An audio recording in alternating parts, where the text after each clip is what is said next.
istorya patungkol sa victory na mabuti laban sa masama. Ang ating usual expectation ay yung ating mga hero o yung bida ay mag-i-spend na siya ng mga nananatili niyang oras sa isang peace and prosperity pagkatapos talunin itong mga kalaban. Kaya natural lang din naman isipin na ang next na episode sa story ni Jesus, nung siya ay bumangon mula sa pagiging patay, ay isang eternal na celebration in peace and prosperity kasama ng kanyang bayan. Pero alam natin, hindi ito ang nangyari. Instead, si Christ ay kinuha pabalik, patungo sa langit, away from His disciples. At hindi na siya nakita pang muli hanggang ngayon. Okay. Ito yung sinasabi, ito yung kwento dun sa ating binasang text sa Acts chapter 1, verses 6 to 11. Siya ay nakita ng mga disciples na siya ay inakyat. He was taken up and a cloud hid Him from their sight. At ginagamit itong story na ito, believe it or not, ginagamit ito ng mga unbelievers. Itong part na to ng story ng gospel para i-mock yung Christianity. Dahil yung person na supposedly na tayong naniniwala na siya ang ating tagapagligtas, siya ay bumangon muli sa pagiging patay, ay hindi na makikita ulit. O at least, para sa ating mga Christian, hindi pa natin makikitang ulit. At siguro marami sa inyo iniisip, hindi naman ito issue sa mga Kristiyano. Pero, maaaring ito ay maging source of doubt sa ilan. Ang ilan sa mga Christian, kagaya ko, minsan, iniisip ko na, pwede bang makita ko si Jesus ngayon? Dahil, minsan may mga times of doubt, or kailangan ko ng comfort sa mga panahon ng distress. Kaya, yung topic na ito ay napaka-near sa aking puso. And I think, hindi lang ito beneficial, itong topic ng ascension, ay hindi lang beneficial para sa mga believers in doubt, kundi ito rin ay makakatulong kung paano natin i-approach ang mga unbelievers. Dahil, whether believer or unbeliever, ay pwedeng magtanong ng if Christ ay tunay na bumangon muli sa pagiging patay, nasaan na siya? At kung tayo ay nag-struggle sa ating assurance, or tayo man ay nasa moment of sorrow, o tayo naman ay nasa kalagitnaan ng kritisismo mula sa labas ng pananampalataya, ang aking panalangin ay maging encouragement ang sermon na ito. Tayo po ay manalangin muna ang saglit. Panginoon, salamat sa kabutihan nyo sa amin. Kami ay binigyan nyo muli ng buhay na pisikal at dinala nyo kami dito sa bahay panambahan upang muling palakasin kami sa amin namang buhay spiritual. Salamat dahil kami ay pinagpala nyo ng inyong salita. Pinagpala nyo kami sa inyong grasya na nagmumula sa Espiritu na ibahagi rin ng aming mga kapatiran sa bawat isa sa aming pananalangin at pag-aawitan. Ngayon, Panginoon, kami ay lalapit muli sa inyong trono sa pamamagitan ng inyong salita. Kami ay tawagin nyo sa pakikinig. Ang aming mga isip ay maging malinaw na makita namin ang mga katotohanan ng inyong salita, katotohanan ng pag-akyat ng aming Panginoon na maging source of encouragement sa amin. Patuloy kami magtitiwala na inyong banal na Espiritu ang kikilos sa amin sa oras na ito. Ito ang aming panalangin sa Panginoon Jesus. Sa sermon na ito, pag-uusapan natin ang final piece o culmination ng earthly ministry ni Christ, ang ascension. Ang sinasabi sa atin ng ascension ay nung si Christ ay muling mabuhay mula sa pagiging patay, at siya ay nakipag-commune sa maraming disciples for 40 days, siya ay umakyat muli, nag-ascend sa langit. Makikita natin na yung sinasabi ko kanina na problem ng ascension, kasi umakyat si Christ, wala na siya. Ngayon, hindi natin siya nakikita. Kung yun ay problem, yung ascension itself ang solution doon sa problem. Ngayon, isa sa mga tenets ng Christianity na madalas na inaatake, ito nga pagkabuhay muli ng ating Panginoon, pero siya ay nag-ascend sa langit.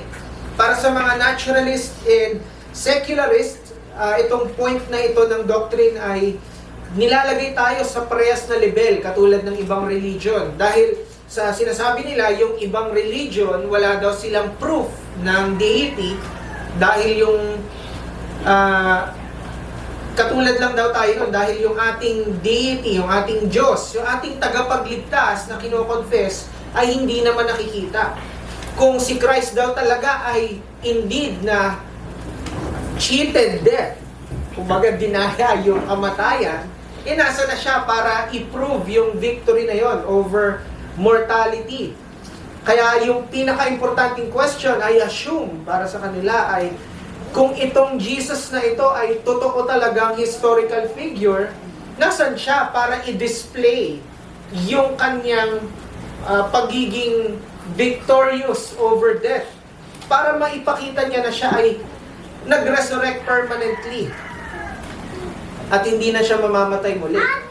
Yung line of reasoning na ito ay nagbo-boost ng confidence sa mga anti-Christian, sa mga naturalist. Hindi sila naniniwala na may something beyond this material universe. Pero para sa ibang Christian, pwede rin itong maging source of doubt. At para maging remedy, ang remedy dito sa source of doubt na ito o confidence sa mga anti-Christian, titingnan natin yung mismong meaning ng ascension. Titingnan natin yung motivation kung bakit si Christ na siyang nag-conquer ng death, may kakayahan naman siya na makasama tayo forever pagkatapos niya mamatay, pero siya ay nag-withdraw ng kanyang physical presence from us. Ngayon, tingnan natin yung ilang notes lang doon sa binasa nating text. Yung actual narrative ng ascension ay makikita lamang sa dalawang place sa New Testament. Yung actual narration ng ascension. Doon sa binasa natin at sa Luke 24, last 4 verses ng Luke 24. At mapapansin nyo, wala rin ganong detail doon sa pag-narrate ng ascension. Sa parehas na place, sa Luke and Acts, wala ring explanation kung ano bang ibig sabihin ng ascension doon sa dalawang lugar na yon. Pero, yung meaning and significance naman ng ascension ay expounded throughout the Old and New Testaments. Marami tayong pwedeng tignan na references, pero gusto ko mag-focus tayo sa isang theme ngayong araw, or pwede natin sabihin, tatlong theme in one. Kasi ang titignan natin ay yung 3 offices ni Christ. Bilang mga Protestante, madalas siguro, lalo na kung exposed kayo sa mga conferences o sa mga debates sa Facebook, sa mga groups, makikita nyo na laging nababanggit yung offices of prophet, priest, and king. Yun yung mediatory work o saving work ni Christ, makikita sa tatlong office na yun. In other words, para masabi nating tagapagligtas ang ating Panginoong Kristo, anong ibig sabihin ng kanyang pagiging tagapagligtas? Ibig sabihin siya ay priest, siya ay prophet, siya ay king. Ang pagiging kanyang prophet ay pag-communicate ng will and word of God to the people. In behalf of God to the people. Ang kanyang pagiging priest ay pag-communicate naman in behalf of the people to God. At ino-offer niya, ibig sabihin, nag-o-offer siya ng sacrifice. Ang in-offer niya sacrifice, yung sarili niyang katawan, para sa kasalanan, at patuloy siyang nag-i-intercede sa kanyang bayan. Si Christ din ay ating king dahil kinonquer niya yung mga enemy natin at enemy niya. At dinala niya tayo sa kanyang care and provision. So yung tatlong offices na to ay actually related sa topic ng ascension. At sa ngayon, sa oras na ito, titignan natin kung bakit yung 3 offices na ito ay actually magnified sa ascension ni Christ. Kung paanong ang isang painting, maganda na ang painting, for example, ang painting ni Mona Lisa, maganda na siya, pero mas namamagnify yung painting kung iyon ay ilalagay mo sa isang mataas na pader na may magandang lighting. Mas namamagnify na nakikita lalo yung kagandahan ng painting. At yung ascension, ganun ang ginawa. Literal na inangat yung 3 offices ni Christ. At paano yun nangyari? Titignan natin yung ilang passages sa Old Testament na kung saan yung 3 offices na yon ay associated sa ascension, sa pag-akyat. Medyo matatalon tayo sa maraming passages, pero I hope na makakasunod kayo. And later din, send ko yung transcript. Sa Exodus 24, makikita natin si Moses ay nag-ascend sa Mount Sinai. Familiar tayo dito. Exodus 24, tinanggap niya ang law ng Diyos at dinala niya sa bayan ng Israel. Si Moses ay nag-ascend sa mountain na covered with cloud, and the sight of the glory of the Lord was like a consuming fire on the mountaintop in the eyes of the Israelites. Exodus 24 verse 17. Kaya natin binanggit yung description na yun sa verse 17 dahil alam naman natin na yung cloud, yung fire, consuming fire ay mga language ng pagpapakita ng glory ng Diyos, ng presence niya sa Old Testament. Nanatili si Moses doon 40 days and 40 nights. Sa passage na yon, si Moses ay nag-ascend as a prophet at siya ay nag-descend as a prophet pa rin kasi dinala niya yung word and presence ng Diyos sa kanyang bayan. Siguro, habang pinapakinggan niyo yan, nakikita niyo na agad yung mga parallels. Pag-akyat niya sa clouds at siya ay nag-stay doon 40 days, 40 nights. Sa ibang passages, ibang Old Testament passage naman na pwede natin tingnan ay sa buhay ni Elijah. Ito, medyo familiar ito sa mga dating galing sa mga Pentecostal or Charismatic Church. Si Elijah ay may mini-mentor, sabihin na natin, may mentee, sabihin natin na may protege, si Elisha. At itong si Elisha ay gusto niya ng double portion ng spirit ni Elijah. Parang, kumbaga, sa language na dati ay double portion ng anointing. Yun ang gusto niyang matanggap.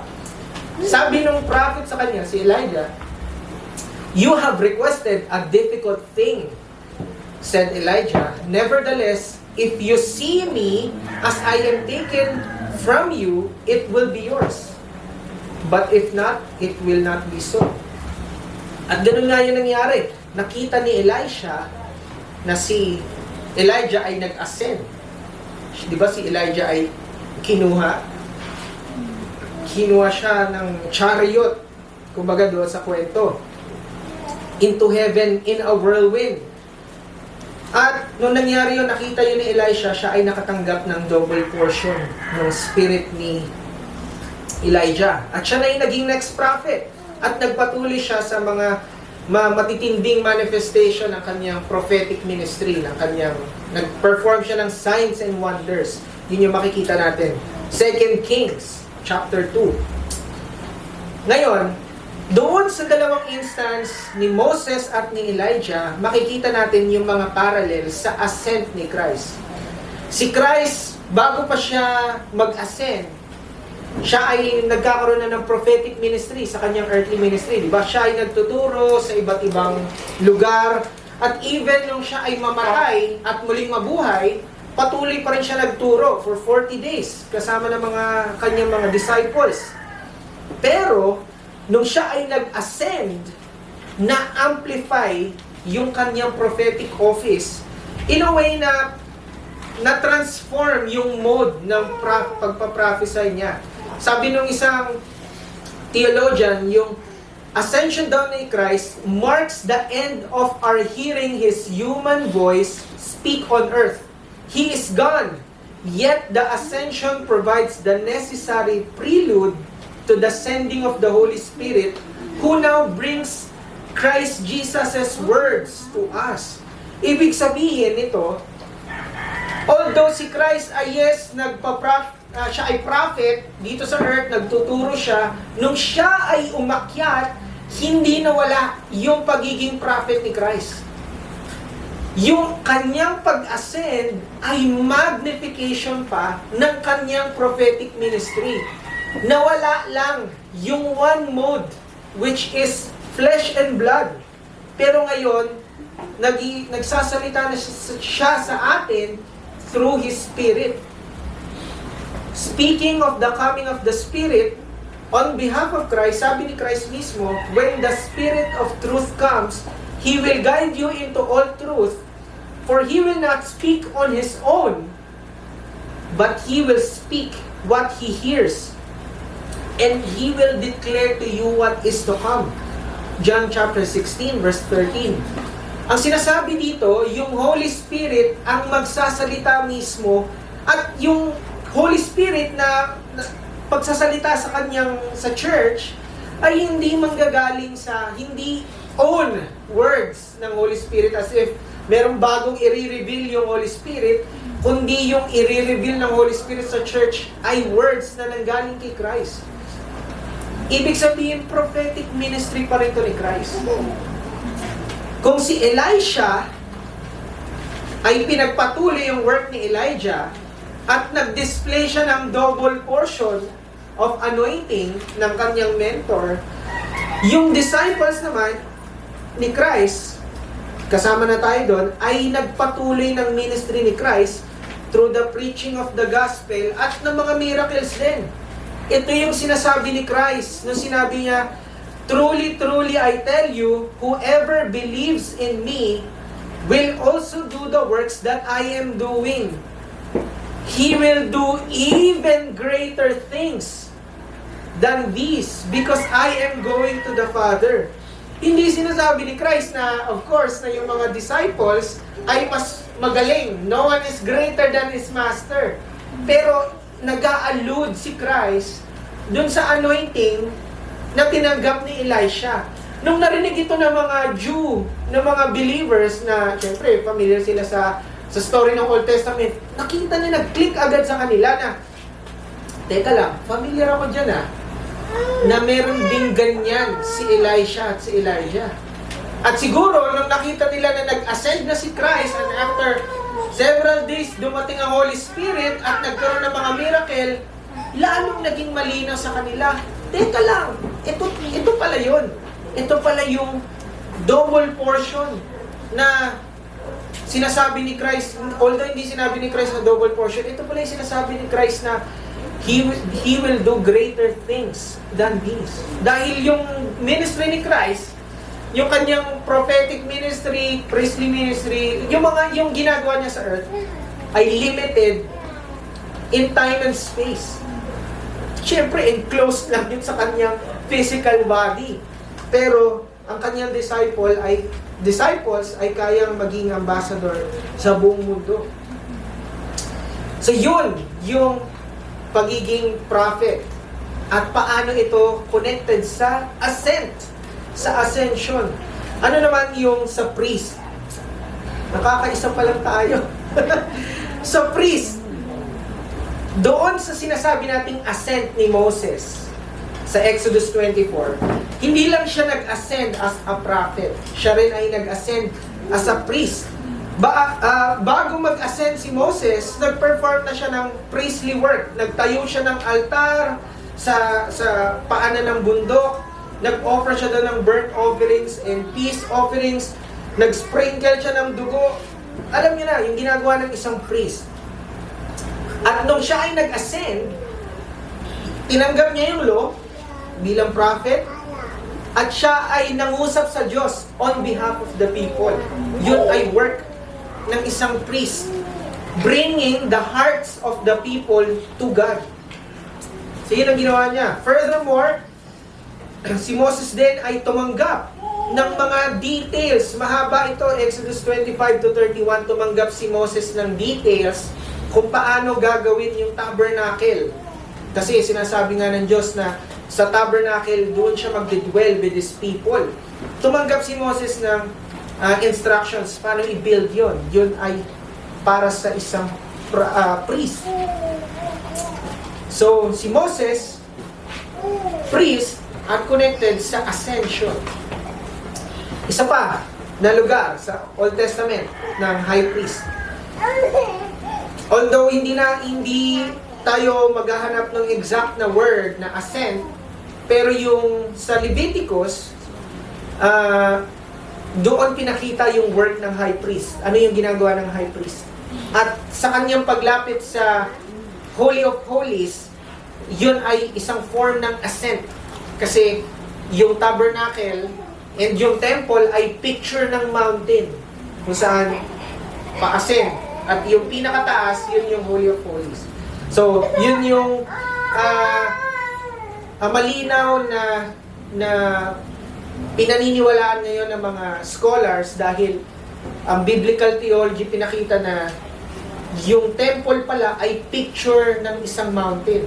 At yung mountain ay picture pala ng buong creation na kung saan nasa tuktok, pinakatoktok, nandun yung pinaka-presence ng Diyos, yung Holy of Holies. Anyway, so doon sa Leviticus, siguro, alam niyo na siguro ito yung pinaka-boring na book sa Old Testament. Napakaraming instruction na hindi tayo makarelate kasi hindi naman tayo Hudyon, lalong hindi naman tayo high priest para intindihin yon. Pero sa kabila ng mga numerous rituals and instructions doon, ay may nakatagong gospel truth, kumbaga. At hindi lang ito kumbaga, nandun sa gitna ng Leviticus ang gospel. Pero hindi lang siya figurative, kundi structurally, nandun talaga yung gospel sa gitna. Yung Leviticus ay nasa gitna ng 5 books of Moses. Genesis, Exodus, Leviticus, Numbers, Deuteronomy.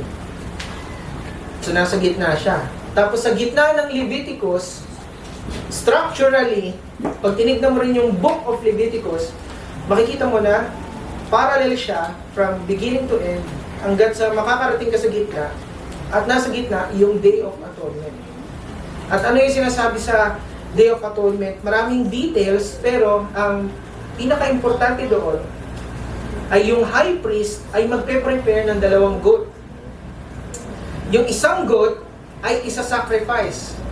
At yung blood ay sprinkle sa iba't ibang lugar. Sa daliri, sa damit, sa garments ng high priest, sa iba't ibang parts ng tabernacle, sa ark. So yun ay isang ritual.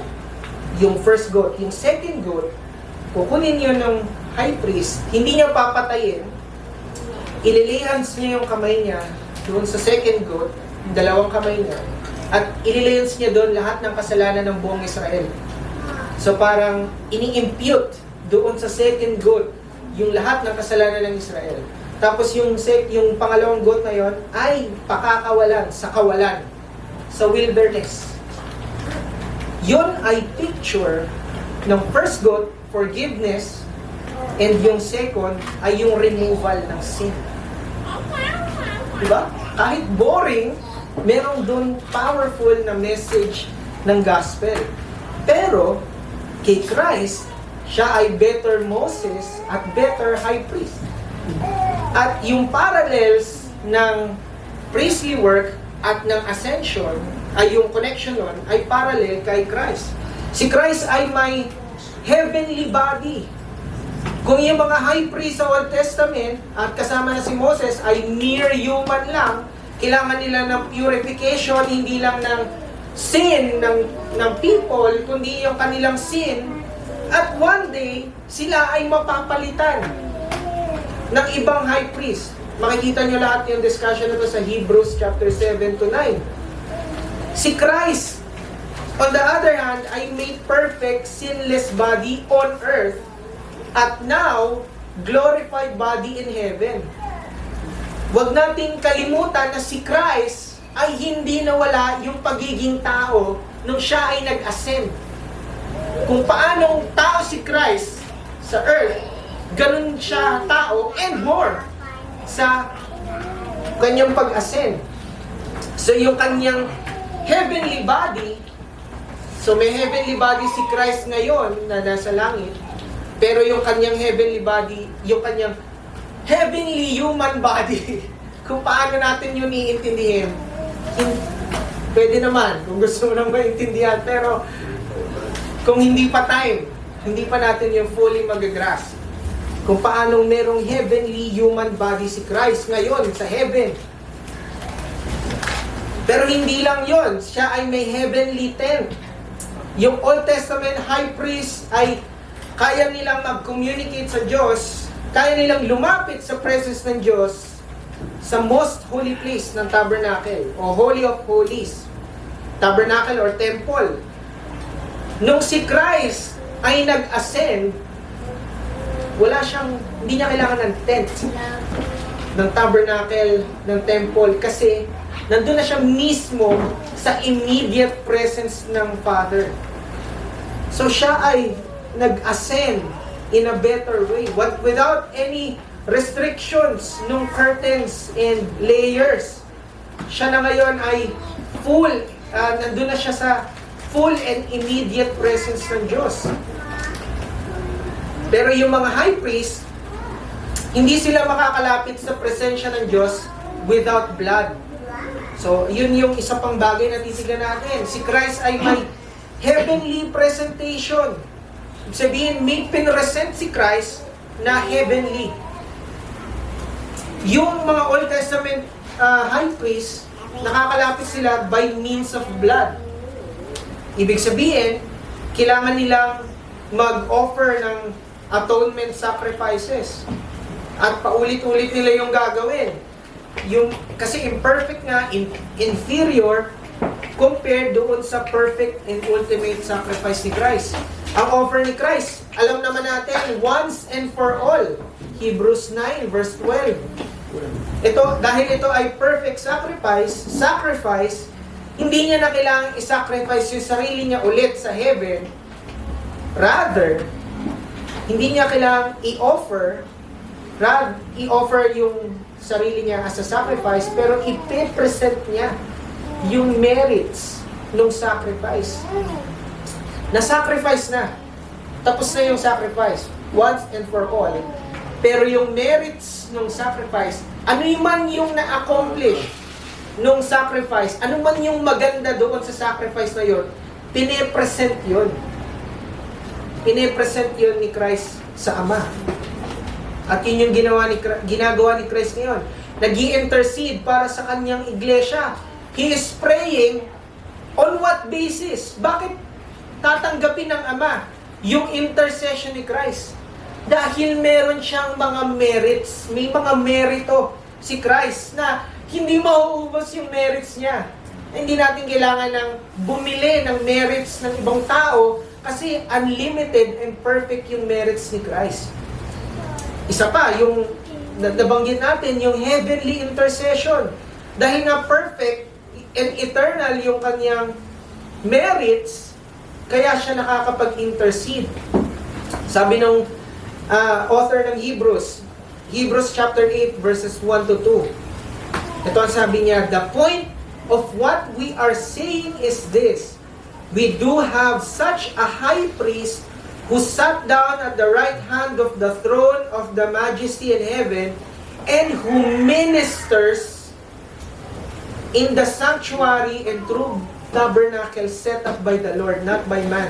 Ang sabi dito, sa Hebrews chapter 8 verses 1 to 2, Christ ministers.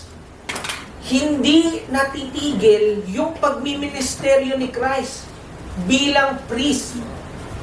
Kung ano ang kanyang pagiging priest sa earth, siya ay nananatiling minister. The Lord cause His face to shine upon you and be gracious to you. May the Lord lift up His countenance toward you and give you peace. So they shall put my name on the Israelites and I will bless them. So paano binibless ni Christ yung church? Paano niya binibless? Kung ito ang goal ng intercession, i-bless. Sa paano niyang paraan binibless? At ang the best manifestation ng blessing ni Christ sa church ay yung Holy Spirit sa Pentecost. Dahil sa Pentecost, bumaba ang Holy Spirit para manahan, para mag-dwell sa church. Yun yung purpose ng Holy Spirit, pagbaba ng Holy Spirit sa Pentecost. Hindi lamang ito para makapag-speak and tongue sila o para may something na kakaibang mangyari at that point.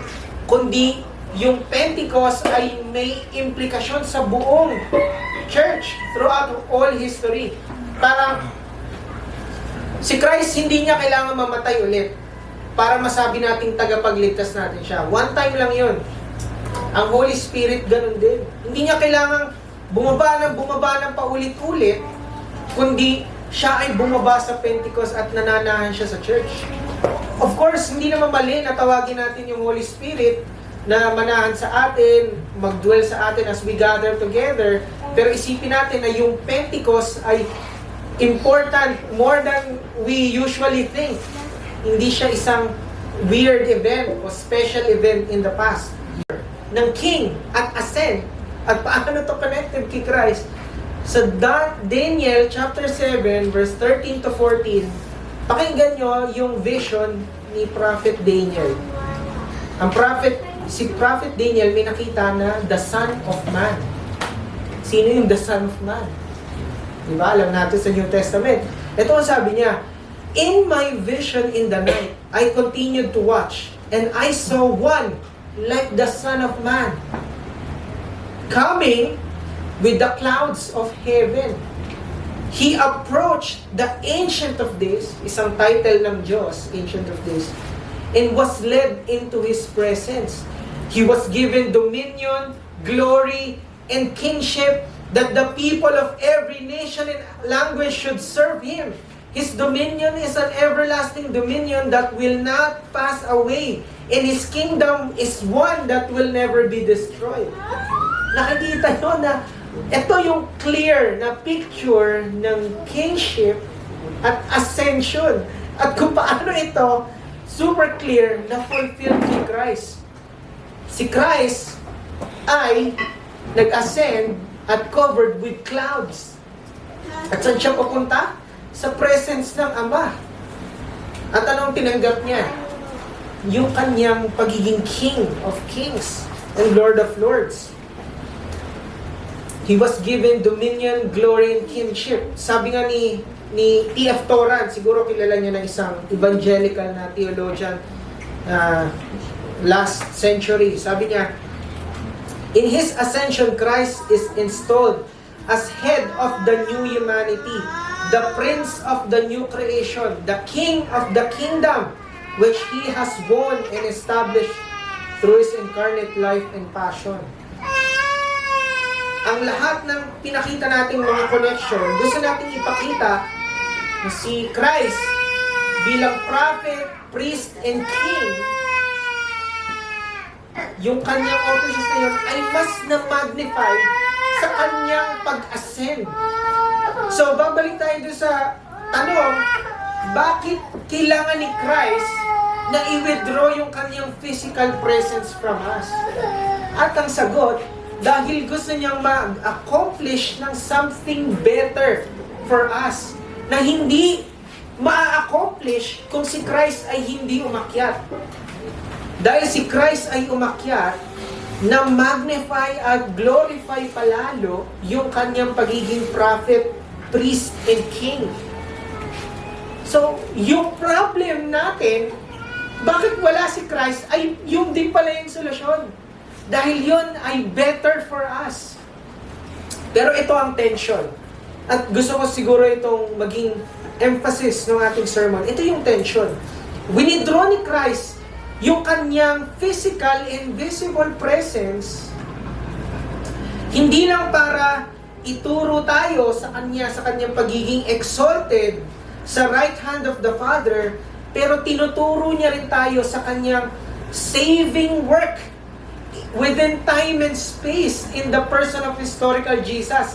In other words, yung ascension, hindi tayo para mag-focus sa physical and visible image ni Christ, or even in the future, hindi lang tayo mag-focus doon, but also to cast our faith and eyes sa historical Jesus in the past. Dahil wala si Christ, dahil wala siya ngayon, visibly, physically, the only way na makilala natin siya, makita natin siya, is through the gospel. Babalik tayo in the past. Dahil wala siya ngayon. Hindi natin siya makita ngayon. We are directed to look upon Him through the gospel. Kaya yung ascension, essentially, sinasabi sa atin na the only way na tayo ay magkaroon ng relationship with the Father and the Son ay through the historical God-man na nakita natin na nabuhay, namatay, at na-resurrect. Yung ascension pala, yung pagiging wala ni Christ ngayon, ay dinadala tayo sa gospel. Ibinabalik tayo sa gospel. Kaya para alisin ni Christ yung kanyang sarili mula sa ating mga mata, para tayo ay tumingin sa pagiging prophet, priest, and king niya sa scriptures. At kasama doon, yung pag-magnify ng prophet, priest, and king sa pamamagitan ng ascension. Kung si Christ ay hindi nag-ascend, tayo ay magiging so much focused sa physical senses natin instead of the spiritual senses.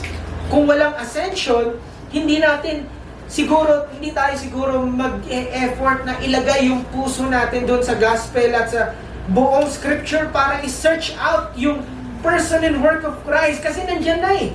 Nakikita natin visibly. Hindi natin ibubuhos yung graces para makita si Christ sa gospel. Yung ascension ay tinuturo tayo away sa physicality ni Christ doon sa kanyang pagiging historical, yung historicity niya. Ibig sabihin, kung ano yung ginawa ni Christ, kung sino siya na pinresent sa New Testament, doon tayo babalik. Pero dahil napakabuti ng ating Diyos, at siya ay puno ng, siya ay talagang merciful and loving, inappoint niya rin sa atin yung visible means na baptism and Lord's Supper. Pero, yung visible nature ng baptism and Lord's Supper, surprise, surprise, ay pointers lamang pabalik ulit doon sa gospel. So, even yung accommodation ng Diyos sa atin to help us grasp with visible eyes, ay para rin ibalik tayo doon sa historical Jesus. At hindi lang pointers ng pabalik, kundi means din ito ng pag-communicate ng grace from heaven. Ngayon, although si Christ, winidraw niya yung sarili niya from our sight, hindi niya tayo iniwan ng kanyang presence. Kumbaga, hindi ibig sabihin na hindi na natin siya makita, wala na siya visibly, physically, wala na siyang presence. Ang ascension ay transition from one kind of presence to another. Kung dati, bago yung ascension, limited by time and space si Christ. Pero sa ascension, yung presence niya ay communicated by the Spirit. At dahil doon sa communication na ng Holy Spirit sa church, for some mysterious, na natawag nga natin dito, mystical nature nung pagiging union ng church and Christ, Nandito tayo ngayon nakaupo sa CBCC. Pero at the same time, we are seated in the heavenly places. At si Christ ay nandun, pero at the same time, nasa heart natin siya. Yung ascension ay transition sa one kind of presence to another. And mas maganda yung ating communion and union with Christ. Kung dati ay limited ito, na physical lang, mas intimate yung union na meron tayo kay Christ ngayon with the Spirit. Ito yung sinasabi ni Christ. Sa John 14, verse 18, I will not leave you as orphans. I will come to you. Kaya para sa atin ang mga may pagdududa sa kaligtasan o pagdududa sa grasya ng Diyos, pakinggan natin yung promise dito ni Christ. Hindi niya sinabi na, I don't want to see you as orphans. Hindi niya sinabi yun. O hindi niya sinabi na, I wish that you will not be orphans. Ang sabi niya, I will not leave you as orphans. I will come to you. Isa itong promise mula kay Christ. Ang sabi niya pa sa John 16:7, it is for your benefit that I am going away. Unless I go away, the advocate will not come to you. But if I go, I will send him to you. Yung pag-ascend ni Christ ay para sa ating benepisyo dahil makakasama natin siya in a better and more intimate way through the Holy Spirit. Kaya tayo ay sa ascension, dahil sa topic na ito ng ascension, dahil sa reality ng ascension, dinadala tayo pabalik sa gospel at sa promise ni Christ. Dahil wala siya physically, He will be with us spiritually through the Spirit. Ito ay sweet promise ni Christ. Kaya tumawag tayo sa banal na Espiritu na ma-communicate sa ating puso yung presence ni Christ. I-claim natin yung promise ng benediction. Lagi nating binabanggit ang benediction pagkatapos ng sermon. At maaaring kinakanta yung benediction.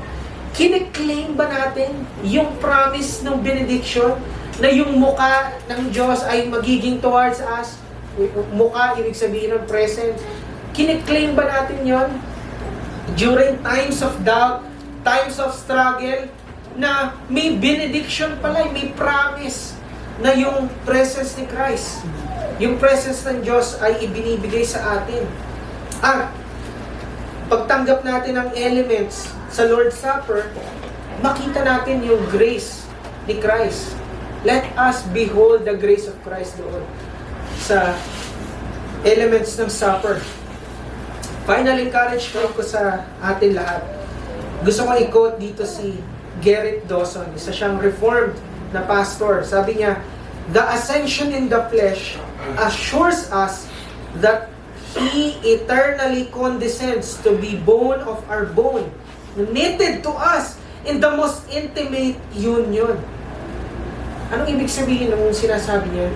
Si Christ, balikan natin yung narration ng ascension, si Christ ay hindi nag-poof out of thin air. Paano siya nag-ascend? Paano siya nawala visibly?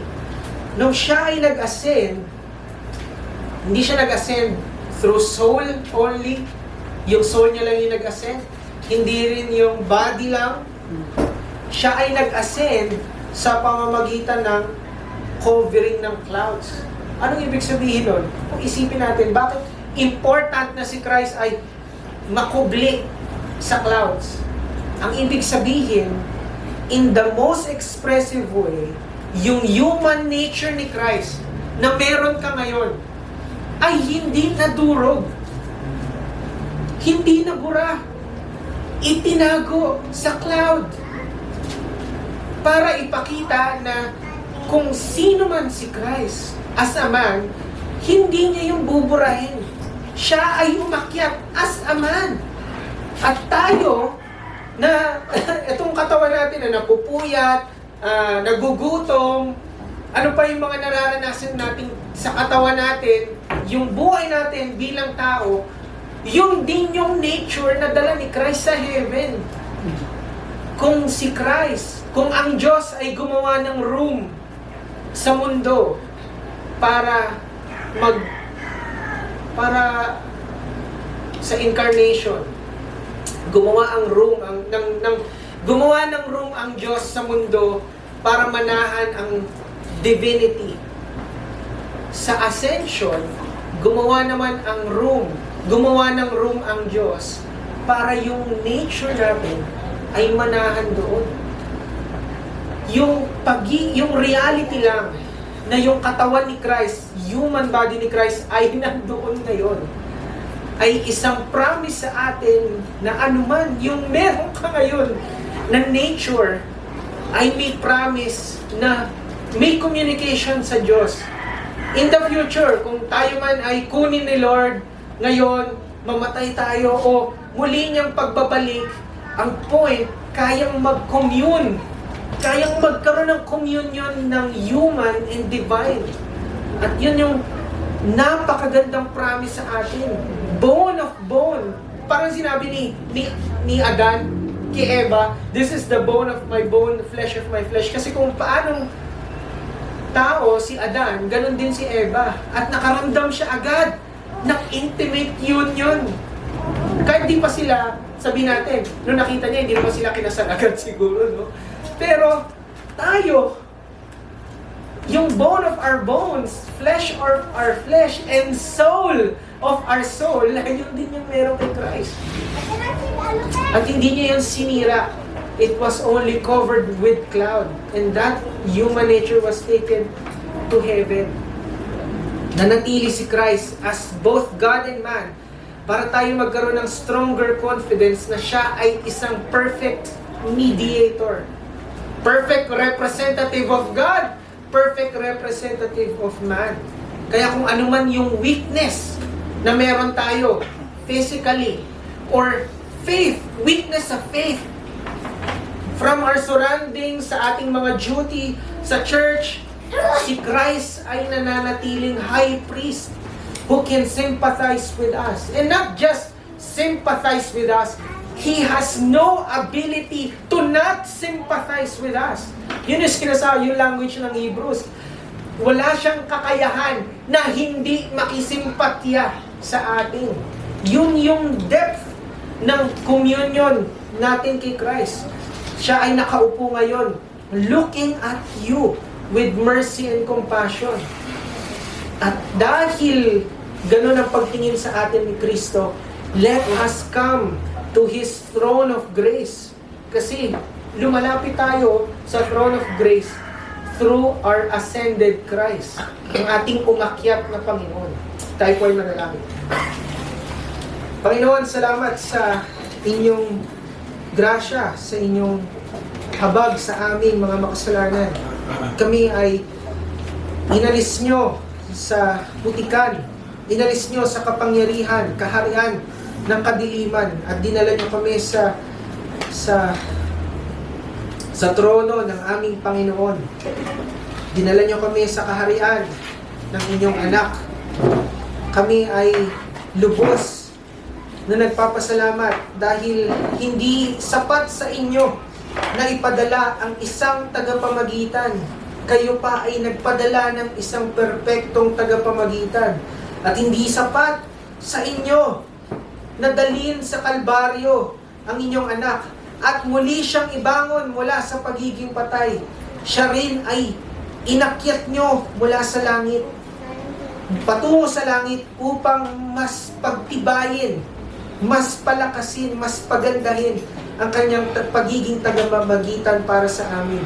Salamat, Panginoon, sa katotohanan na ito ng aming umakyat na Panginoong Jesucristo ay hindi namin kasama ngayon physically and visibly, kundi kasama namin siya through the Holy Spirit, and it is for our benefit. Patuloy niyong turuan kami, Panginoon, na ma-appreciate itong katotohanan na ito. Ibalik kami palagi sa realidad sa mga katotohanan ng Ebanghelyo. Ibalik kami sa pagkapit sa mga pangako ng aming Panginoong Hesus. At kami ay palagi ring tumawag sa banal na Espiritu na manahan sa aming mga puso, alam sa amin, iparamdam sa amin ang aming pagiging isa sa aming Panginoong Hesus. Patuloy kami magtitiwala na ang inyong banal na Espiritu ang kikilos sa amin sa araw-araw na aming pakikibaka sa mundo at sa aming pagpapalaki rin sa aming mga anak. Ito ang aming panalangin sa Panginoong Hesus. Amen.